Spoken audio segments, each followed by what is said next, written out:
je ne sais même plus combien il y en a eu, mais il y en a eu beaucoup, et nous avions prévu que enfin ça soit Edoui qui ait le dernier mot, et il est là-bas. Mieux savoir, mieux comprendre pour mieux résister. Résister à la fatalité, à l'humiliation, à l'oppression, à la servitude. C'est ce que Mediapart vous a proposé ce soir, qu'il s'agisse des questions migratoires, des questions de surveillance ou de la Grèce. Nous sommes entêtés à Mediapart. Il y a un peu plus de 3 ans, le 22 mai 2012 exactement, François Hollande venait à peine de s'installer à l'Élysée. Les Français avaient à peine voté pour ce qu'ils pensaient être une alternance progressiste. Nous écrivions ceci dans Mediapart sous le titre « Nous sommes tous des Grecs ». En Grèce se joue l'avenir commun des peuples européens, non seulement celui de nos économies, mais celui de nos démocraties.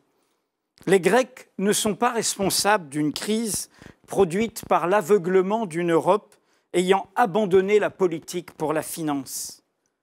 Si la solidarité avec le peuple grec s'impose, c'est parce qu'elle est la condition préalable d'un changement véritable. Et nous terminions avec cette formule. La guerre d'Espagne fut l'épreuve européenne du Front populaire. La crise grecque est celle de la présidence Hollande, et on pourrait ajouter au-delà de toutes les gauches européennes. Cette formule d'il y a 3 ans pouvait sembler extrême. La guerre d'Espagne, le fascisme, la guerre. Mais la guerre, justement. Les révélations récentes de Mediapart, sous la plume de Christian Salmon, d'un insider qui a participé à ces négociations, montrent qu'aujourd'hui, la guerre a lieu. Elle se fait sous d'autres formes. Elle se fait quand le président de l'Eurogroupe dit au ministre des Finances grec, M. Varoufakis, « Nous allons faire tomber vos banques ». Elle se fait quand on étrangle un pays. Quand on l'étrangle, non pas pour l'aider, mais d'abord pour aider ses créanciers, comme cela a été largement documenté. Nos propres banques. Dans ce document, ce insider parle de torture, il parle de torture budgétaire, il parle de toutes ces techniques qui, au fond, n'ont d'autre but que d'empêcher l'alternative, d'empêcher que l'alternative existe, et de l'empêcher avec, justement, l'opacité, le fait que l'on ne puisse pas savoir ce qui se passe. Et c'est là que les événements de ces dernières semaines ont cassé cette opacité. La guerre, donc, mais le fascisme aussi. Cela a été dit ce soir. C'est par ces logiques punitives contre des peuples, contre des nations souveraines, que l'on crée le ressentiment, que l'on crée justement ce qui peut produire le fascisme, la lutte de tous contre tous. Mais il y a peut-être autre chose que montrent toutes ces informations publiées régulièrement sur Mediapart par toute l'équipe qui suit cette crise, Ludovic Lamant à Bruxelles, Martine Orange pour toutes les questions macroéconomiques et évidemment Amélie Poinceau en Grèce notamment. Qu'est-ce qu'elle montre? Elle montre une logique où il y a de nouvelles formes d'autoritarisme, de nouvelles formes de fascisme, si l'on entend par là une politique autoritaire, une politique faite au nom d'une oligarchie secrète, une politique qui piétine toute souveraineté libre des peuples.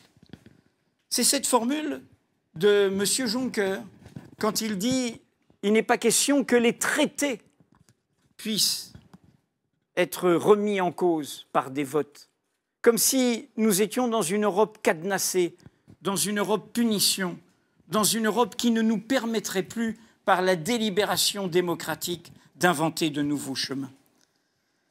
Diviser, humilier, monter les peuples les uns contre les autres, c'est ce qu'il nous propose. Se moquer de plus pauvres que soi, se moquer de plus malheureux que soi.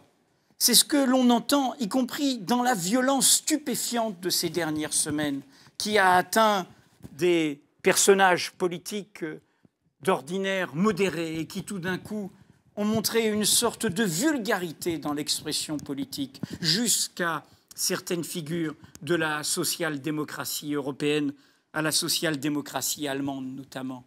Un appel à l'égoïsme, un appel au fond au repli sur des identités qui seront forcément le lit du racisme, le lit des catastrophes. C'est l'inverse de ce que nous essayons de faire, vous comme nous, ici à Mediapart. Faire du commun, retrouver le chemin de ce que nous avons en commun, de ce que nous avons en commun pour vivre, pour travailler, pour habiter, pour faire société, et que des sociétés tiennent les unes avec les autres. Qu'est-ce que nous a appris le geste éminemment courageux du peuple grec? Que l'on ne fait pas du commun en sacralisant une monnaie, au mépris de la politique, au mépris de l'autonomie de la politique. Et qu'en sacralisant une monnaie, en fait, on utilise la monnaie comme un levier technocratique pour désormais empêcher des alternatives. Qu'est-ce que nous ont appris également les autres événements de ces dernières semaines? Que l'on ne fait pas du commun en agitant les peurs. Qu'est-ce que c'est que les révélations, nous en avons débattu ce soir, faites avec nos partenaires de Wikileaks sur la surveillance généralisée de la National Security Agency au moment même où l'on vote la même chose pour la France? C'est créer un monde général de méfiance, où sous prétexte de terrorisme, où les menaces sécuritaires sont un cheval de Troie pour en fait se surveiller, s'espionner entre alliés, entre peuples soi-disant amis, entre gouvernants soi-disant amis, pour en fait créer une société de surveillance généralisée où à la fois on surveille les rivaux économiques et on surveille les propres dissidences au sein de son propre peuple. La monnaie ne fait pas du commun, la peur ne fait pas du commun. Le geste fait par les gouvernants actuels de Grèce, par Syriza, par le Premier ministre Tsipras, par le vote du référendum massif, c'est de nous dire que nous devons retrouver le chemin de la politique, que nous ne pouvons plus continuer à aller vers l'abîme avec des technocrates au service d'oligarques, au service de la finance, sans visage, cet adversaire dont parlait François Hollande en campagne, qui nous emmène dans l'abîme. Et qui nous emmène dans l'abîme en piétinant justement la politique, en la regardant comme quelque chose de ridicule, comme quelque chose qui serait fait pour des enfants. C'est la terrible formule de Madame Lagarde, la patronne du FMI, venue de l'oligarchie française, demandant qu'il y ait des discussions entre adultes. Sous-entendu, les peuples sont des enfants. Eh bien oui, soyons ces enfants, soyons ces Gavroches qui veulent faire du commun, qui veulent recréer du commun, qui veulent inventer du commun, qui veulent chercher du commun. Ce lieu Mediapart, le virtuel c'est du réel, est l'un de ces carrefours pour inventer, pour trouver ce commun, pour justement utiliser comme arme le droit de savoir. Cela a été dit ce soir. On parle de dette. Eh bien, où est-il cet audit citoyen que nous revendiquons pour savoir où va cette dette? Cela a été démontré par nombre d'économistes que l'on comprend, eux, ce n'est pas le langage des technocrates dont l'opacité masque le vrai projet politique. Eh bien, qu'est-ce qu'ils nous ont montré? Que cette dette ne va pas au peuple grec, ne va même pas majoritairement à l'État grec, qu'elle allait d'abord, encore une fois, aux créanciers, aux financiers, c'est-à-dire à ce système financier qui avait spéculé sur tout cela. Et donc, il n'y a pas de fatalité. Et dans ce moment-là, savoir, comprendre, être informé, c'est un moment essentiel. Et c'est ce que nous essayons de faire. Nous le faisons sur la Grèce, et j'ai cité ceux qui s'en occupent.